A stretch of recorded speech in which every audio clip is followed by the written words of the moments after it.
All right, Stephen A. Smith here, giving you guys the week 2 recap.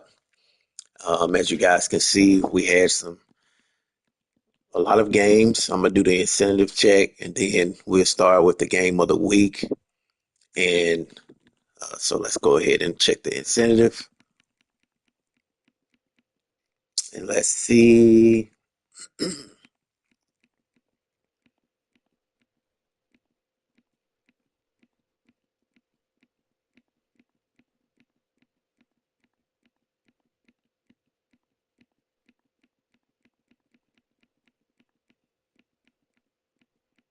Texas Tech. Okay, so Texas Tech. Somebody just called me too. They had to wait. I think that was massive. No, I don't know who that was. All right, Texas Tech, and then Utah.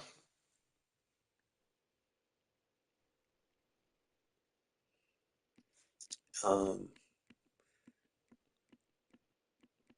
all right. So um, we know why this game was played twice up top. Um, the Wisconsin game, and then Notre Dame and Duke. Okay, so we know about those. Nebraska and Florida. I did interview Nebraska after the game. Fortunately, Florida is lifetime banned. He never did reach out to me to be eligible again. Turnover battle, 5-0. Very, very unlikely um, from Nebraska being able to turn the ball over that many times. So let's take a listen to hear what he had to say after the game, and then we'll um, keep rolling.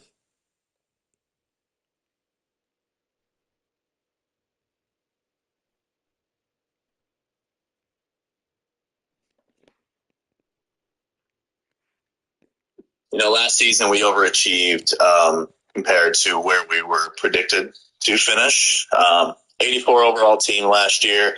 Kind of relied on Dylan Raiola a lot, and it carried us into the postseason until the unfortunate events that took place in the semifinal game.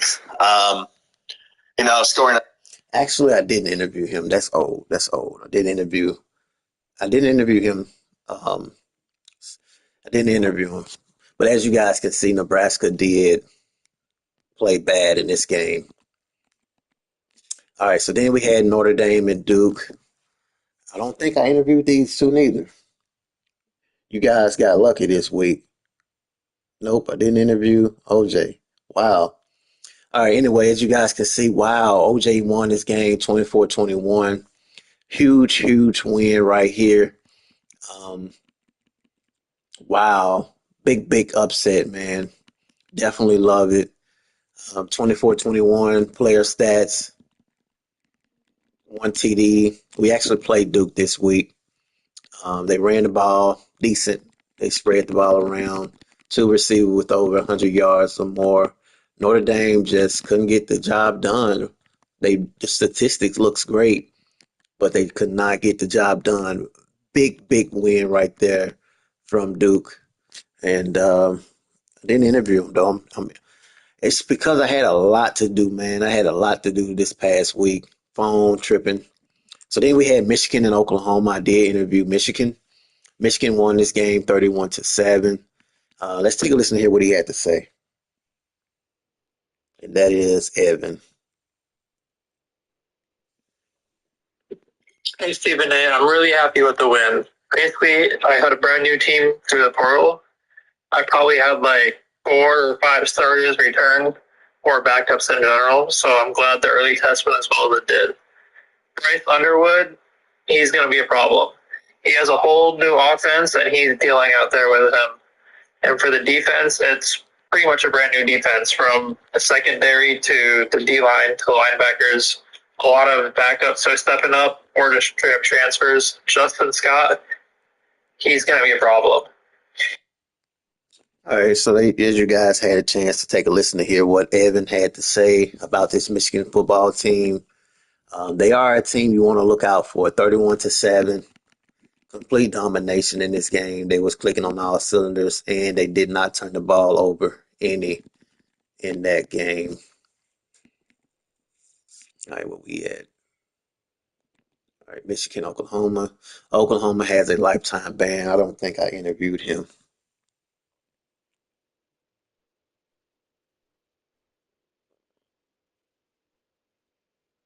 Yep, he's banned. Um, did that one. Clemson won 49-14. Texas A&M trying to find their quarterback. They won this game 31-14. I'm just interested to see what they did. Okay, so they played better. Eli Holston played a lot better than he did last week. 3 TDs, 224, 67 completion percentage, 19-28. Not great, but not bad neither. Brady Hart didn't play this game. So it looks like Eli Holston is going to be the guy. 6'4", 228. I'm interested to see how that's going to go. It looks like he definitely is going to be the guy moving forward. TCU beats Georgia Tech 38-14. Auburn, we had a user, Colorado and Auburn. We was pretty much dominant in this football game, 30-14 in the first half. Second half, I got relaxed, and he came back. He rallied back and made it a game, 34-44. Um, Turnover battle, 1 or 2. We didn't turn the ball over much. He did. 2 interceptions. Probably played a big role in this matchup. He couldn't get anything going rushing wise. And he basically wants to play a high scoring game, and we love playing high scoring games. Julian Lewis, 4 TDs, 386. To be honest with you guys, we also ran the ball well, over 100 yards rushing. Tried to get Michael Welch to 100. That would have been 2 guys over 100 yards rushing. Wide receivers played great. Ray Joseph had his breakout game. We brought him over from the transfer portal. 4 receptions, 120, 1 TD. Got the kid runs a 4.340. Draylon Miller played well. Malachi Coleman also is a 4.3 kid. He's definitely is one of my favorite wide receivers of all time. He runs a 4.2 something. He's blazing. Virginia Tech and Oregon. I didn't interview neither one of these guys.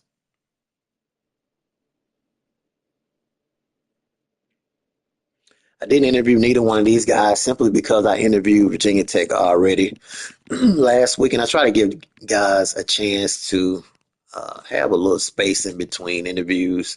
1 or 2 on the turnover battle. Um, Oregon, 2 interceptions. They didn't run the ball well at all. Couldn't get anything going offensively. Virginia Tech did. They was the opposite. They got everything going. Rushed the ball over 139 times. 245, 1 interception. Great game right there by Virginia Tech. They played smash mouth ball, man. Congratulations to them. South Carolina beat West Virginia 49-6. I did interview South Carolina just to kind of chime in, see how he's doing and what's different about the team as far as this year, because they've been one of the teams that very close to getting somewhere. So let's take a listen. Hey, Steven. I'm really happy to be back in a really great league for season 2. And like you said, last year we were a really gritty young team, just really learning how to fight. Right? We took our lumps, but I think we grew up pretty fast. Now in year 2, this is a mature football team. We've got guys who've been through the war. We have leadership. And like you said, we've got some serious new weapons. And it's not just players, though. Our coaching staff, I think, has grown a lot, too. Last year, we started slow, and we made some great second-half adjustments. But this year, I think our game planning is just much sharper. I think we're going to come out a lot stronger just from the very first snap. But we brought in guys like Jackson Arnold and Jalen Buckley, through the transfer portal. I think both are ready to make an immediate impact. When you put them along returning stars like Nick Harbor, offensively and defensively, we still have Dylan Stewart and Jalen Kilger going back. I think we just have a dangerous combination. The thing is, I'll admit, we have a tough SEC schedule. We're going through the gauntlet. We got Texas, we got Florida, and we got Georgia on the schedule this year. But here's the thing. All three of those games are home at William Bryce. When our fans pack that place, the ground shakes. There's very few atmospheres like that in college football, so we view that as a huge advantage here. Don't get me wrong. We respect every opponent, but we don't fear anybody. We're confident, we're prepared, and I think we're ready to make some noise in the SEC and take that into the playoffs. But we have to take it one game at a time. Our big thing is we have to minimize mistakes. We have a great defense. I think through 2 games right now, we have 17 or 18 sacks. We're ready, but we can't put ourselves in bad positions. We have to let our defense play. Offensively, we have to play smart, but we know we have some matchups. You leave Harbor one-on-one, we're going to him. We're confident in our guys, and we're really looking forward. We have a good start to this year. We're going into the bye now, and we play Texas next week at home, so that'll be a big challenge, but it's a challenge we're really looking forward to. So a lot of hope and prosperity for this season, but we got to put in the work, and we've got to play smart football. So we're hoping to do that, and we're hoping to make this fan base proud. Thanks a lot, Stephen A. Yeah, but I definitely think that after the bye week, that game against Texas should be game of the week. That's going to be a big game, in my opinion. Moving forward, Alabama won 48-3. I don't think I chimed in with Z to check in and see how he's doing out there in Tuscaloosa. Nope. Then we had Florida State 62-0. Didn't interview him. I want to make sure before I mark ineligibles. Okay. Ole Miss beats Charlotte 45-10. I didn't interview him. I interviewed him last week. Okay. Miami beats FCS Southeast 39-7. UCLA beats San Diego State 49-10. Who is UCLA?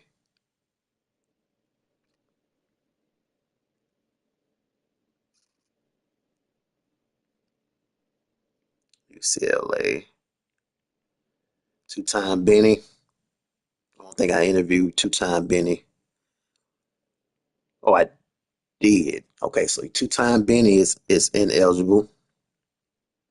Let me go ahead and mark that so I don't forget. Okay. UCLA, you're ineligible. Ohio State and Texas, I interviewed both of these guys. So let's take a listen to hear what Texas had to say. This was a big, big upset. I was very surprised to see this.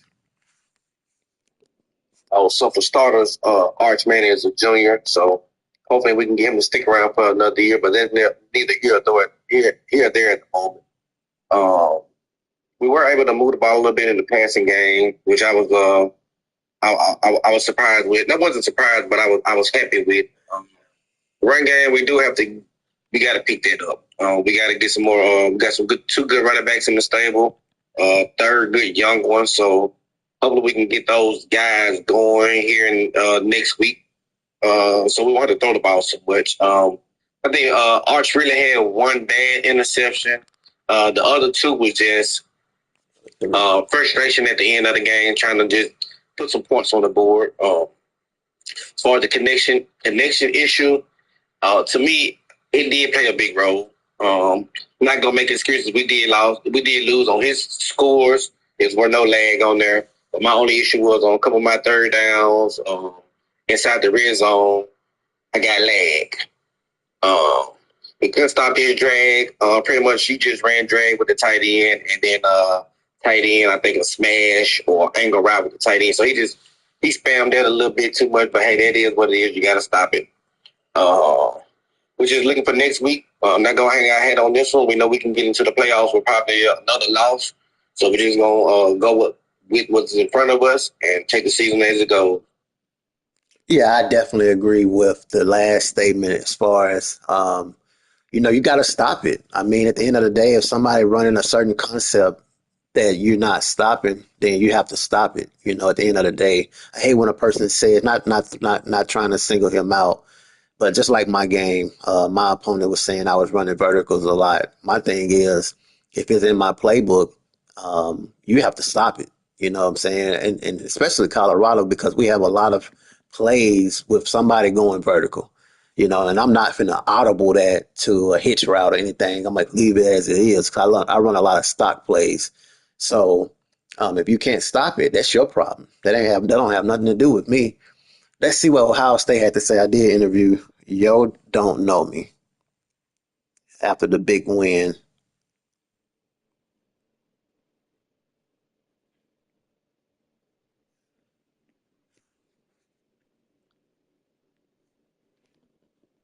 Yeah, thanks for the great recap.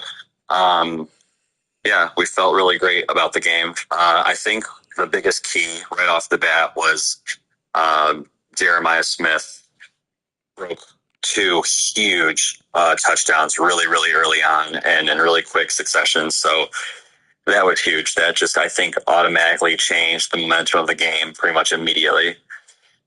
So that was huge. I knew that he could pretty much score on me anytime he wanted. At least, how last year's game went. And so I really tried to play a defensive game where my defensive front played a huge role. Even though we did have a couple sacks, I felt like the pressure was good pretty much all game and really threw off his timing. I was happy to get the stops we did and force him to field goals. I felt like that was pretty big for us because we were then able to turn around and continue scoring on offense. So overall, I feel like we were very fortunate. I know he can score whenever he wants. So I was thankful to get out of there with a win and just hoping to, get some momentum going and keep it up. I feel like towards the end of last season, I started really honing in on what the strengths of the team were. I thought tight end play was really, really big for us this game. And, our last tight end just got drafted in the second round. So we're trying to replace that. And I think we found a good replacement there. So I'm looking forward to the season. I think we have some great talent on both sides of the ball.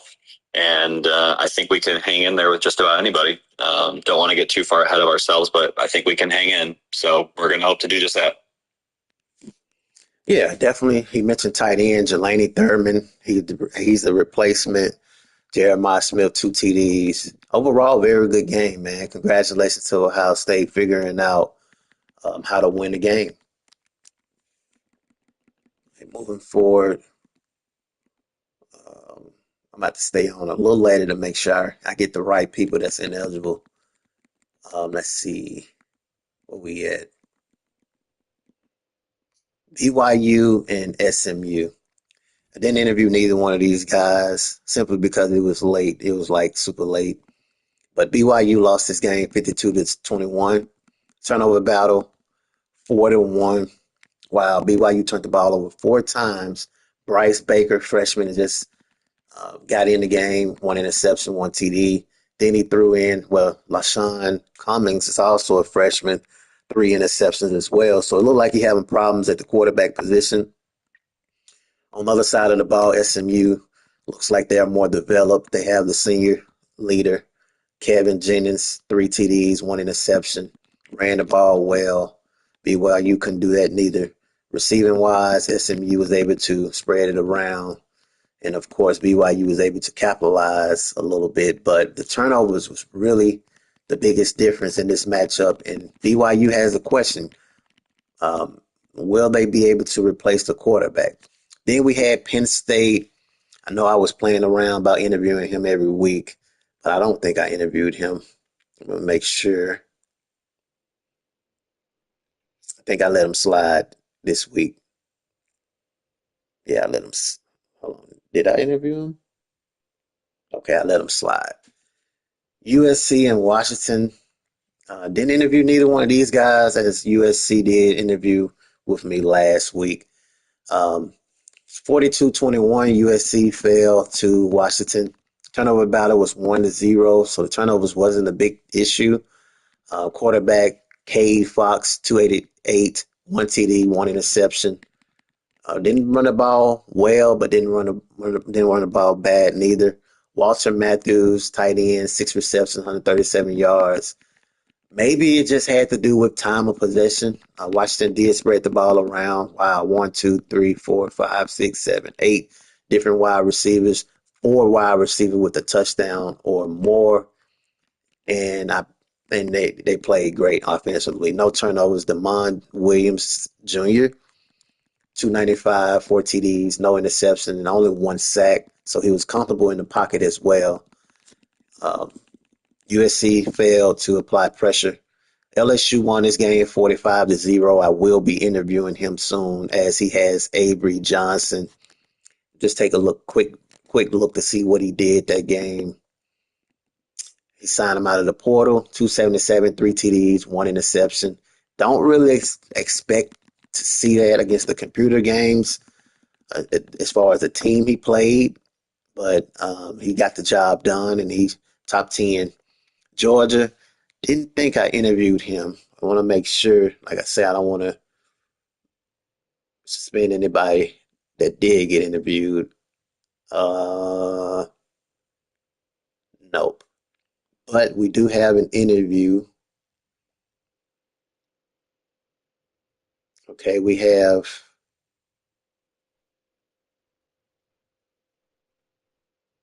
Okay, we do have an opponent from that game of the week.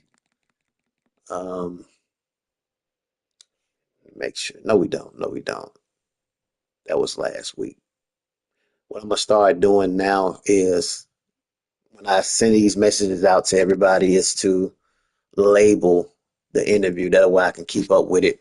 Top 25 right now, we got Florida, Georgia, Ohio State, Duke, South Carolina, Penn State, Florida State, Notre Dame, LSU, Colorado, Washington, Alabama, Texas, Texas Tech, Nebraska, Texas A&M, Michigan, Ole Miss, Clemson, Wisconsin, Virginia Tech, North Carolina, Oklahoma, Baylor, and Kansas State.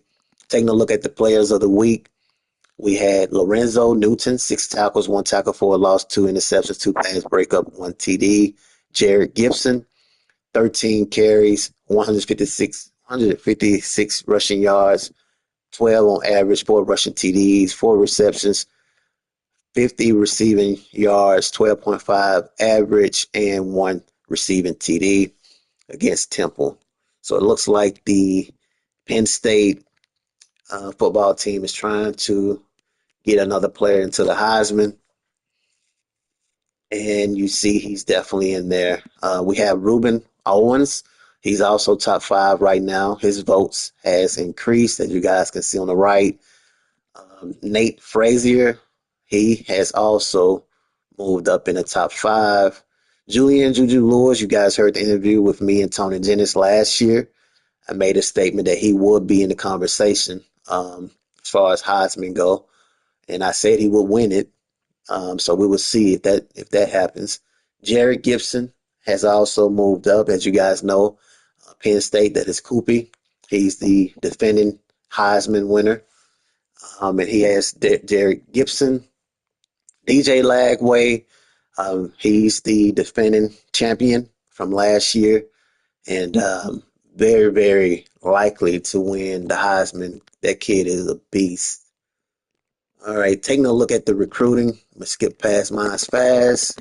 Don't need to show anything. All right, top classes right now. We are still top 5 right now in the recruiting. So that's good, but we need some more signings. Michigan, Oregon, Middle Tennessee, all in the top 5 right now. Subject to change very soon, um, as we should know. Games of the week, we got Colorado and Duke, obviously, I'm taking myself. We're going to be at home, so we don't have to worry about the crowd. Duke is a good football team. They did beat a very good football team last week. They beat Notre Dame. And so I'm going to review the tape a little bit, see what they like to do, what they don't like, what they're good at, and we're gonna expose it. That's part of um, that's part of football, And so I hope OJ is ready to battle, because he's gonna have to come with it. We're gonna try to smash them in their mouth, and we're gonna try to put them out early. That's the mentality that we're going in this game. Georgia and Oklahoma. I'm taking Georgia in this one. Georgia is a team that has the number one ranked recruiting class coming into this season, and there's no reason why they shouldn't be able to win on the road against Oklahoma, a team that's ineligible anyway. Indiana and Ohio State. I'm taking Ohio State in this one. They're going to get the job done. Florida State and Tulane. I'm taking Florida State in this one as well. So we will see what happens from here. I'm gonna stay on a little later now to see who all is ineligible to make sure I um, make the right list as we prepare for Duke. So let me go ahead and do that now.